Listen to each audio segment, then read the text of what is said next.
শেখ হাসিনা ক্ষমতায় ছিলেন, বাংলাদেশটা তছনছ করে ফেলেছে। নির্বাচনকে মেনে নিন, রোডম্যাপ ঘোষণা করুন, আর না হয় বস্তাবাস্তি বেঁধে রাখা ভালো, এই কথা বলেন শামসুজ্জামান দুদু। বিস্তারিত ভিডিওতে।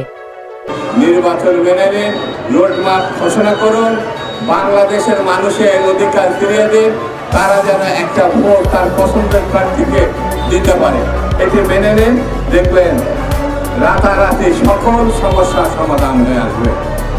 আজ এটা যদি মানতে না পারেন তাহলে বস্তাবাসকে বেঁধে রাখা ভালো।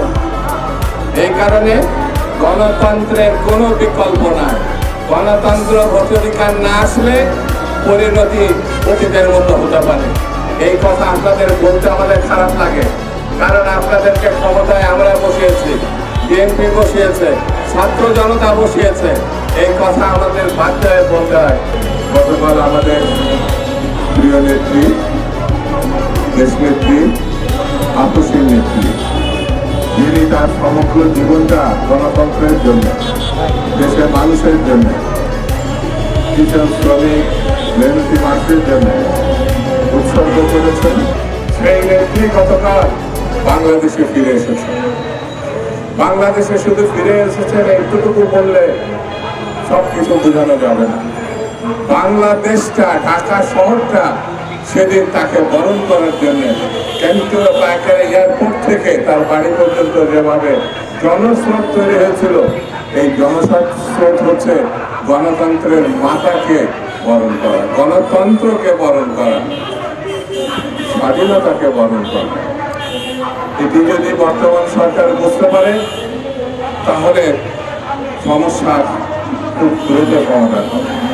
আইয়ুব খান গণতন্ত্রের বিপক্ষে গিয়েছিল বলে স্বৈরাচারী ব্যবস্থায় সে 10 বছর ক্ষমতায় ছিল বটে, কিন্তু 69 গণঅভ্যুত্থানে এই দেশের ছাত্র জনতা আইয়ুব খানের পতন নিশ্চিত করেছে, আইয়ুব খানকে বিদায় করে দিয়েছে। ফলে 71 মুক্তিযুদ্ধ, বাংলাদেশের সৃষ্টি, গণতন্ত্রের জন্য, স্বাধীনতার জন্য, মানবতার জন্য।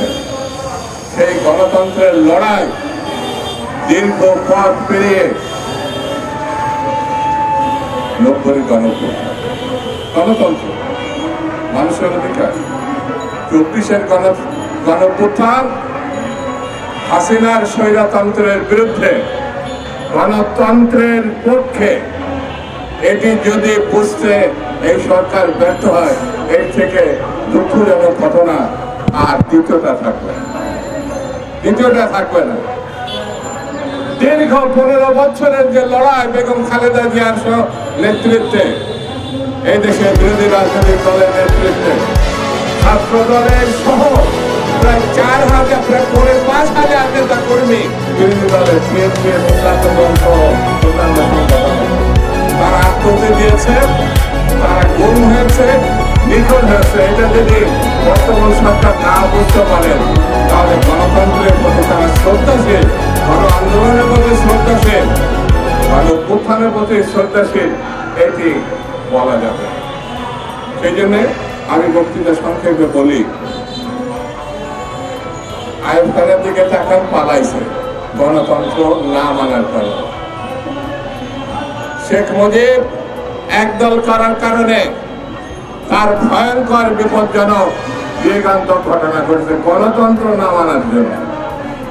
শেখ হাসিনা ক্ষমতায় ছিলেন, বাংলাদেশটা তছনছ করে ফেলেছে, শুধু ক্ষমতার পূজারী, গণতন্ত্র মানেননি, তাকে পালাতে হয়েছে। আমি সরকারকে বলবো, গণতন্ত্র মেনে নিন, নির্বাচন মেনে নিন, রোডম্যাপ ঘোষণা করুন, বাংলাদেশের মানুষের অধিকার ফিরিয়ে দিন, তারা যেন একটা ভোট তার পছন্দের প্রার্থীকে দিতে পারে। এটি মেনে নিন, দেখবেন রাতারাতি সকল সমস্যার সমাধান হয়ে আসবে। আজ এটা যদি মানতে না পারেন তাহলে বস্তাবাসকে বেঁধে রাখা ভালো। এই কারণে গণতন্ত্রের কোনো বিকল্প নাই। গণতন্ত্র ভোটাধিকার না আসলে পরিণতি অতীতের মতো হতে পারে। এই কথা আপনাদের বলতে আমাদের খারাপ লাগে, কারণ আপনাদেরকে ক্ষমতায় আমরা বসিয়েছি, বিএনপি বসিয়েছে, ছাত্র জনতা বসিয়েছে। এই কথা আমাদের বাধ্য হয়ে বলতে হয়। এই বিষয়টি আপনারা মাথায় নেবেন। আবার আপনাদের পূর্ণবাদ ধন্যবাদ, সাংবাদিক বন্ধুদের ধন্যবাদ।